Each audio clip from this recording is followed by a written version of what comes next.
अस्सलामु अलैकुम वरहमतुल्लाहि वबरकातुहू। उम्मीद है आप लोग खैर आफियत से होंगे। मैं आपका दोस्त मोहम्मद उमैर आज ऐसे इस्लामोफोब के वीडियो के साथ हाजिर हुए हैं, जिसको मैंने देखा तो मुझे लगा कि इस पर रिस्पॉन्स करना चाहिए और लोगों को बताना चाहिए कि इसने कितनी बड़ी मक्कारी की है अपने वीडियो में।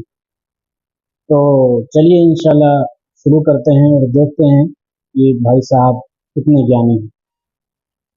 दोस्तों, आपने YouTube पर के क्रिएट के बहुत सारे वीडियोस देखे होंगे, लेकिन पिछले दिनों ने अपना एक वीडियो माफ़ी मांगते हुए डिलीट किया था, क्योंकि इन्होंने चुनाव आयोग पर झूठे आरोप लगाते हुए एक कंटेंट बनाया था जो कि फैक्ट चेक में पूरी तरीके से गलत पाया गया था। अभी इन्होंने एक और वीडियो बनाया जिसमें कहा है कि लड़कों को दहेज मिलता है अन्य धर्मों में, लेकिन इस्लाम में लड़की को दहेज मिलता है जिसका नाम होता है मेहर। दहेज सिर्फ लड़कों को मिलता है? नहीं, शेयर करके बताओ सबको कि निकाह में ब्राइड को मेहर यानी मैंडेटरी पेमेंट दी जाए। तो किसी औरत ने मेहर के ऊपर एक वीडियो बनाई और उसने कहा कि सारे धर्मों में दहेज जो है वो मर्दों को मिलता है और इस्लाम में जो दहेज है वो औरतों को मिलता है। इस पे इनको मिर्ची लगी। भाई, एक तो लड़की जो मुसलमान भी नहीं है वो कैसे ऐसा बोल सकती है कि वो कैसे इस्लाम की तारीफ कर सकती है।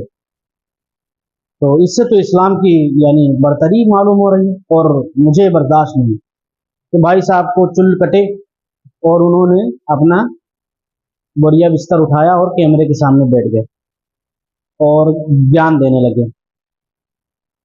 तो देखिए क्या कहते हैं। लेकिन लगता है ये मैडम को स्क्रिप्ट किसी मदरसे से, किसी मौलाना से मिली थी। कह रहे हैं कि लगता है इनको स्क्रिप्ट जो है किसी मदरसे या मौलाना ने लिख के दी है। ठीक है, इन्होंने फैक्ट चेक ही नहीं किया। फैक्ट चेक ही नहीं किया है। अभी देखते हैं इनकी फैक्ट चेक कितनी मजबूत है। सामान्य सी रिसर्च भी अगर कर लें। तो ये इन्होंने एक विकिपीडिया का आर्टिकल उठाया और वहां से इन्होंने चेप दिया इस्लाम के ऊपर कि भाई ये महर तो इसको कहते हैं। हालांकि इसमें जितना कुछ मटेरियल ये सामने दिखा रहा है ये सब का सब हिब्रू लैंग्वेज के मुतालिक है और सीरियक लैंग्वेज के मुतालिक है। इस्लाम का इससे कोई लेना देना नहीं। तो देखिए क्या कहते हैं। तो उसमें पता लग जाएगा कि ये परचेज्ड मनी होती है। तो कह रहे हैं कि मेहर का मतलब ये होता है कि परचेज मनी, यानी जब किसी को खरीदते हैं तो उसको परचेज मनी कहते हैं। अच्छा भाई, तो इसका जवाब भी सुन ले। जवाब ये है कि सबसे पहला पॉइंट कि मेहर लफ्ज नहीं है वहां पे, मोहार लफ्ज है। मोहार लफ्ज या मोहार लफ्ज ये हिब्रू का लफ्ज है और हिब्रू में इसका मतलब होता है परचेज मनी। इसका मतलब होता है परचेज मनी। तो विकिपीडिया ने क्या किया कि महारा यहां से उठाया और महारा यहां से उठाया। उसने कहा कि मेहर का जो रूट वर्ड है ना ये हिब्रू से निकला है और इसलिए इसका असल मतलब होता है परचेज मनी। हालांकि हिस्ट्री को और लैंग्वेज को जानने वाला एक अदना सा तालिबे इल्म भी बता सकता है कि अगर किसी का रूट वर्ड दूसरे जबान में मिले और उसी तरह का रूट वर्ड दूसरे जबान में मिले तो इसका मतलब ये नहीं होता कि दोनों का मतलब भी एक हो। ठीक है, उसका एक हिस्टोरिकल बैकग्राउंड होता है, उसका उस मतलब का एक हिस्टोरिकल बैकग्राउंड होता है। लेकिन भाई साहब को ये सब तो देखना नहीं, क्योंकि विकिपीडिया मिल गया है, बस हो गया काम। तो सबसे पहला मतलब कि परचेज मनी हिब्रू में है, ना कि इस्लाम में, अरबिक में। ठीक है, फिर उसके बाद तो इसके बाद हम देख लेते हैं कि अरबी में मेहर का मतलब क्या होता है। तो अरबी में मेहर का मतलब सदाक होता है, यानी गिफ्ट। इसके आगे हम देखते हैं कि फिर ये परचेज मनी क्या है। भाई स्क्रीनशॉट तो भाई साहब ने दिखा दिया। तो वहीं पर विकिपीडिया में जो नमूने ने दिखाया है, इस नमूने ने वहीं पर साफ साफ लिखा हुआ है कि भाई ये परचेज मनी किस जबान का लफ्ज है, ये किस जबान के लफ्ज का मतलब है और वहां पर उसका हिस्टोरिकल बैकग्राउंड भी लिखा गया है। उसको भी हम देख लेंगे इंशाल्लाह। अब मुझे एक बात समझ में नहीं आती कि जो मैंने पहले भी कही कि क्या एक दूसरी जबान में एक लफ्ज है जो सिमिलर दूसरी जबान से मिलता जुलता है, तो क्या दोनों का मतलब एक होना जरूरी है? उसके लिए मैं आपके सामने कुछ मिसालें पेश कर रहा हूं। तो पहला लफ्ज देखिए, कहाल अरबी में कहा जाता है। अरबी में इसका मतलब होता है बूढ़ा, लेकिन जब हम हिब्रू में आते हैं तो इसका मतलब होता है असेंबली। अब दूसरा लफ्ज ले लीजिए, हम अरबी में कहते हैं नूर, नूर ब्राइट, रोशनी। लेकिन जब हम हिब्रू में आते हैं तो हिब्रू में इसका मतलब होता है आग। तो ये कुछ मिसालें मैंने आपके सामने रखी कि अगर किसी एक जबान में कोई वर्ड है और दूसरी जबान में भी वही वर्ड है, same to same root word, तो जरूरी नहीं है कि दोनों का मतलब भी एक हो। इसी तरह मेहर में भी है कि सेम वर्ड नहीं है, बल्कि मैंने यहाँ पे जो मिसालें दी हैं सेम वर्ड की मिसालें दी हैं। वहां तो सेम वर्ड भी नहीं है, वहां पे है मुहर या मुहारा। तो ये दोनों सेम वर्ड नहीं है, जिसका मतलब होता है परचेज मनी। और ये दोनों हिब्रू और सीरियक के वर्ड हैं। बाइबल की ड्यूटरनोमी, तो उसमें ईरानियों का एक रस्म होता था सगाई का, तो उसके मुख्तलिफ तरीक़ेकार थे जिस तरीके से ये रस्म मनाई जाती थी। तो उसमें एक तरीक़ेकार ये होता था कि लड़की को उसके पिता से खरीद लिया जाता था, और ये सगाई की एक किस्म हुआ करती थी। और खरीदने को इब्रानी ज़बान में मुहार कहते हैं, मुहार, मेहर नहीं, मुहार।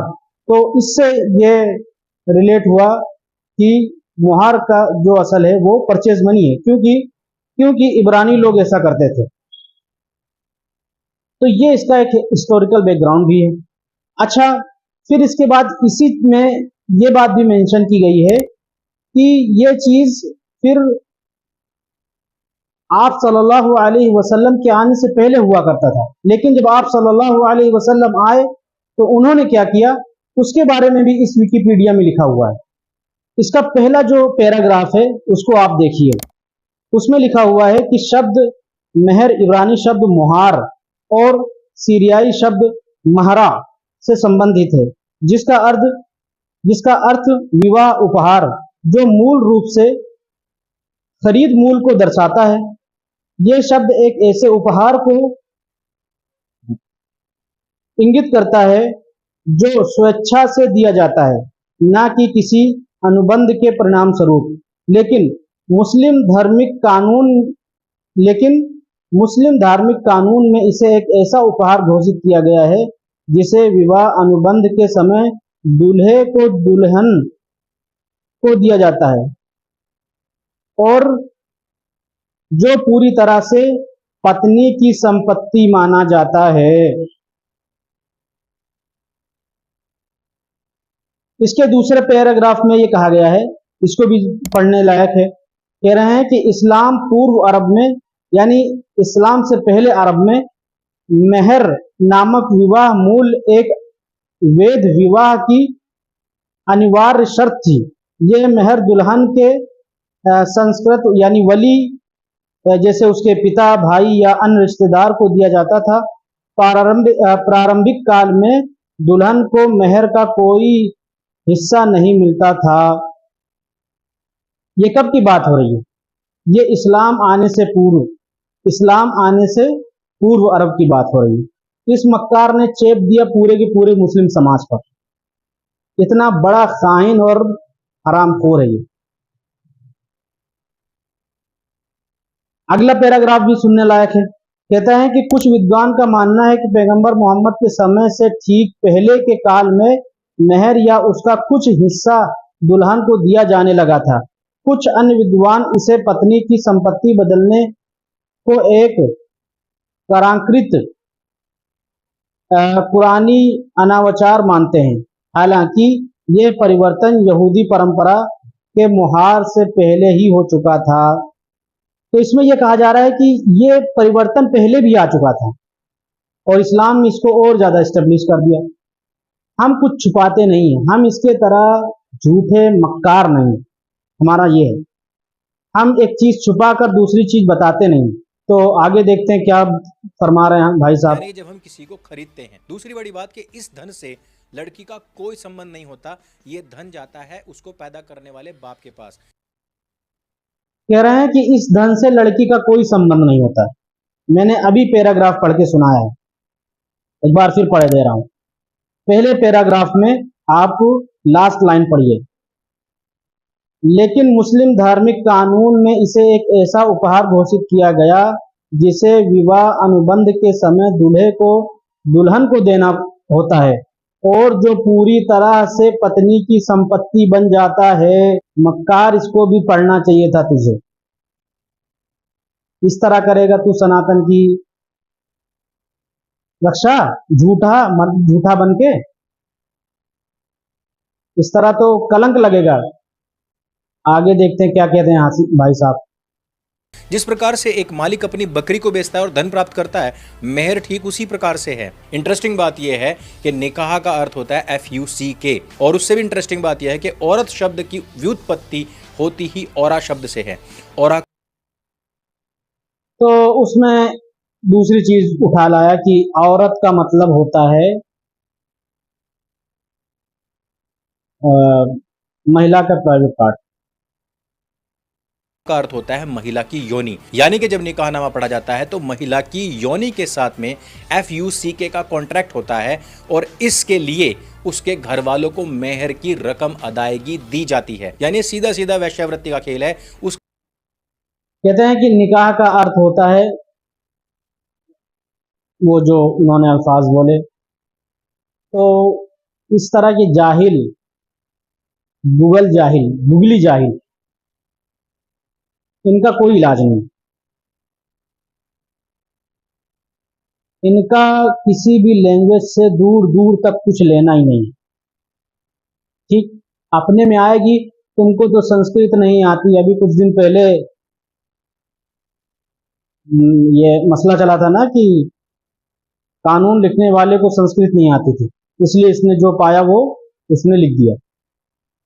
तो अपने में बारी आएगी तो भाई तुमको ये नहीं आता, तुमको लैंग्वेज नहीं आती, यहाँ ये PhD करके बैठ जाते हैं। अभी मैं बताता हूँ तुम्हारे निकाह का मतलब। तो ये हमारे पास एक डिक्शनरी की स्क्रीनशॉट है, और उसमें निकाह का मतलब बताया गया है। मैं आसानी के लिए इस तरह बता दूं कि निकाह का मतलब होता है जम हो जाना, एक दूसरे में मिल जाना, हल्क मल्क हो जाना। तो इसमें बताया गया है कि ये मिसाल के जरिए से कह रहे हैं कि युकालु माखूज़ मिन नकहुल दवाउ इज़ा समरु व गलबहु औ मिन तनाकहतिल अशजारु इज़ा इंज़म्मा बअदुहा इला बअदिन औ मिन नकहल मतरु अर्दा इज़ा इख्तलता बिसराहा अला हाज़ा फयकूनु निकाहु मजाज़न फिल अक़द वल वक़ी जमीअन लिअन्नहु माखूज़ मिन गैरि फला यस्तक़ीमु क़ौलु बिअन्नहु हक़ीक़तुन ला फ़ीहिमा वला फ़ी अहदिहिमा अन युअय्यिदहु अन्नहु ला युफ़हमुल अक़्द इल्ला बिक़रीनतिन। बहरहाल इतना पढ़ने की ज़रूरत नहीं है।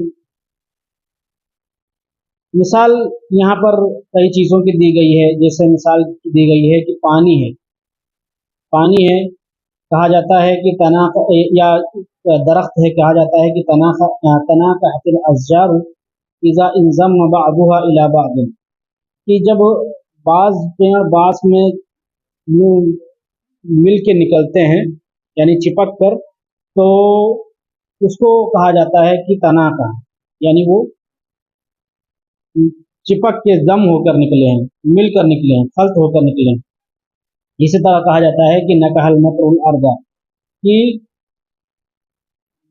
यानी जमीन ने जो है वो पानी को जज्ब कर लिया या खल्त कर लिया,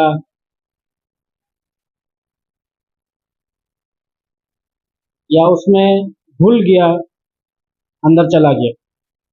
तो ये नकाह के माने होते हैं। तो ये मिसाल दी गई है नकाह की। इसके बाद मेरे ख्याल से बात वाज़ेह हो जानी चाहिए कि नकाह का मतलब क्या होता है। हम शादी में देखते हैं होता क्या है, यानी मैं इशारतन ये बात कहता चल रहा हूँ कि आप देख लीजिए, ये सारी मिसालें रख कर आप इसको इंसानों पर अप्लाई करेंगे तो आपको बात समझ में आ जाएगी कि नकाह को नकाह क्यों कहा जाता है। और वो माने भी इसमें पैदा हो सकते हैं जो भाई साहब ने अभी बताए हैं, बिल्कुल हो सकते हैं, हम इससे कभी इनकार नहीं कर रहे।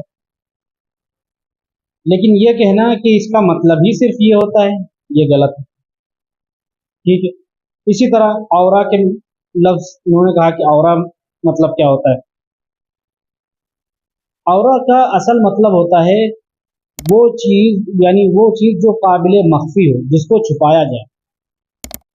वो चीज जो काबिल मख्फी हो, जिसको छुपाया जाए। इसके लिए मैं आपको एक चीज बयान कर रहा हूँ कि इसकी एक अकली दलील देता हूँ। वो ये है कि अगर औरा लफ्ज सिर्फ उस लिए इस्तेमाल होता है जो भाई साहब ने अभी इस्तेमाल किया है, तो अरबी में आता है कि औरतुर रजुल, यानी एक वो आती है, बहस होती है कि औरतुर रजुल फी सलाह, कि नमाज में मर्द का औरा क्या होगा। तो औरा का मतलब होता है सतर। सतर का मतलब होता है वो चीज जो काबिल मख्फी हो, जिसको छुपाया जाए। और यही मतलब औरा का भी है, वो चीज जो काबिल मख्फी हो, जिसको छुपाया जाए। इसीलिए मैंने कहा कि औरतुर रजुल भी यानी लफ्ज आता है कि मर्द का औरत। अगर भाई सिर्फ भाई साहब की बात को हम मान लें कि इसका मतलब सिर्फ यही होता है, तो फिर ये लफ्ज गलत होगा, हालांकि ये लफ्ज किताबों में मौजूद है। इसी तरह दूसरा लफ्ज भी इस्तेमाल होता है, इसके लिए एक हदीस भी है, औरतुल निसा भी आती है, औरतुल मरा भी आती है, यानी औरतों की औरत, औरतों का सतर। तो कहने का मकसद ये है कि भाई अगर औरत का मतलब सिर्फ तेरा लिया जाए जो तूने बताया है, तो फिर ये जो लफ्ज मैं बोल रहा हूँ कि औरतुर रजुल, यानी मर्द की सतर औरत, औरत, तो ये लफ्ज तो गलत हो जाएगा। हालांकि इस्लाम के किताबों में यह लफ्ज हज्जा वजा मौजूद है और कहा जाता है। तो इससे साबित ये हुआ कि औरत सिर्फ उस चीज को नहीं कहा जाता जिसको तुमने पॉइंट आउट किया, औरा किसी का भी हो सकता है। तो सवाल ये पैदा होता है कि फिर औरत को औरत क्यों कहा जाता है।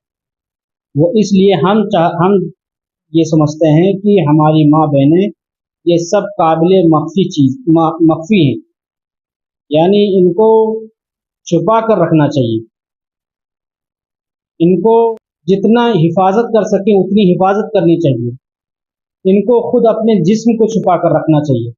औरत अपने जिस्म को छुपाती है, हयादार होती है, इसलिए उसको औरत कहा जाता है। और उसका पूरा का पूरा जिस्म काबिल मख्फी है, उसको छिपाना चाहिए सर से लेके पैर तक, इसलिए उसको औरत कहा जाता है। क्यों? क्योंकि वो सर से लेके पैर तक अपने जिस्म को छुपाती है, इसलिए उसको औरत कहा गया है। ये बात हो गई। आगे का देखते अर्थ हैं क्या होता है कह रहे महिला हैं। की योनि, यानी कि जब निकाहनामा पढ़ा जाता है तो महिला की योनि के साथ में FUCK का कॉन्ट्रैक्ट होता है और इसके लिए उसके घर वालों को मेहर की रकम अदायगी दी जाती है। यानी सीधा सीधा तो वैश्यावृत्ति का खेल इन्होंने है। एक खिचड़ी बनाई, उसमें थोड़ा सा अपने हिसाब का माल पानी डाला और पूरी खिचड़ी बना के बता दिया कि ये इसलिए होता है।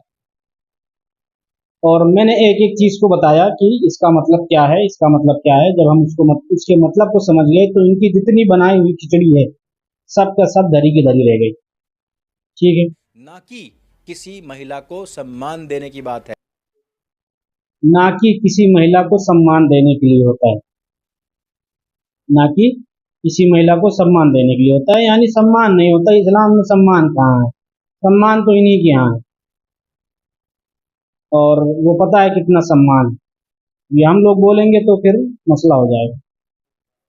ना कि ये 7 जन्मों का संबंध है। और 3 तलाक और हलाला की तो हम बात भी नहीं कर सकते। 3 तलाक और हलाला की तो हम बात भी नहीं कर सकते, वरना उसी तरह जिस तरह हम लोग नियोग की बात नहीं कर सकते, ठीक है, जिस तरह हम लोग देवदासी की बात नहीं कर सकते, ठीक उसी तरह 3 तलाक और हलाला की बात नहीं कर सकते। बात सही है, मानने वाली है। उससे भी मजेदार बात और उससे बड़ा फैक्ट मैं आपको एक बात बताता हूं कि पाकिस्तान के अंदर दहेज को लेकर के महिलाओं के ऊपर प्रताड़नाएं हद से ज्यादा हैं। वहां पर महिलाओं की हत्या तक होती है। और ये उस देश के अंदर है जो पूरी तरीके से इस्लामिक है, जो कुरान के नियमों को पालन करता है और जो हर शादी में मेहर के नियमों को ही रखता है। तो भाई साहब कह रहे हैं कि ये पाकिस्तान में ऐसा होता है, जिस तरह हिंदुस्तान में गधे भरे पड़े हैं उसी तरह पाकिस्तान में भी। तो वहाँ पे कितना प्रताड़ना होती है, क्या होता है, ये तो डेटा के ऊपर है, वो हिंदुस्तान में भी होता है, इसमें कोई बड़ी बात नहीं। मसला ये है कि इन्होंने कहा कि जो इस्लाम के ऊपर 100% चलता है, भाई साहब झूठा है, कोई ये नहीं कहता। और बल्कि हमारा तो मानना ये है कि जो खुराफात वहाँ हो रही हैं वो हम ही लोग जानते हैं और उसको क्रिटिसाइज भी करते हैं, ठीक है। तो वो हमें आप ना बताइए कि वो क्या होना चाहिए, हम उसको समझ लेंगे। तो ना वो 100% इस्लाम पे चलता है और ना ही उसका पूरा का पूरा जो है वो इस्लामिक कंट्री है। लेकिन इस पर कुरान क्या कहती है, मोहम्मद क्या कहता है, हदीसें क्या कहती हैं, इसके ऊपर मैंने एक डिटेल्ड वीडियो बनाया। कुरान क्या कहता है, मोहम्मद क्या कहते हैं और हदीसें क्या कहते हैं सल्लल्लाहु अलैहि वसल्लम, इसके ऊपर इन्होंने डिटेल वीडियो बनाई है, जो कि जिसमें कचड़ा ही होगा। जिस तरह इनके शॉर्ट में कचड़ा है, जब शॉर्ट में कचड़ा निकल आए, यानी छोटे सामान को सफाई करने में, छोटे सा बॉक्स हो उसमें कचड़ा हो तो उसको सफाई करने में ज़्यादा टाइम नहीं लगता है। जब वो साफ नहीं कर पा रहे हैं तो बड़ा कचड़ा, जिसमें कचड़ा ही कचड़ा होगा, तो वो क्या ही होगा उसका। लेकिन इंशाल्लाह अगर आप लोग चाहेंगे और कमेंट में कहेंगे कि इस पे भी, इन कचड़े का भी जायज़ा लिया जाए, तो इंशाल्लाह उस पर भी जायज़ा लिया जाएगा और देखेंगे कि इनके कचड़े में क्या चीज़ सही है। उस वीडियो को आप नीचे क्लिक करके देख सकते हैं, ताकि आपको पता लगे कि आपके बीच रहने वाले आपके आदर्श लोग आपके बीच कितना जहर, कितनी गलतफहमियां और कितने मिसकंसेप्शंस फैला रहे हैं, और वो भी बहुत बड़ी बड़ी कुरीतियों के नाम पर। तो बहरहाल ये रही इनकी वीडियो, और ये एक शॉर्ट इन्होंने बनाया था जिस पर मैंने समझा कि जवाब तो बनता है। तो आज के लिए इतना ही, फिर इंशाल्लाह कभी मुलाकात होगी किसी दूसरे वीडियो के साथ। जब तक के लिए अस्सलाम वालेकुम व रहमतुल्लाहि व बरकातुहू। अगर काम अच्छा लगे तो सपोर्ट करें।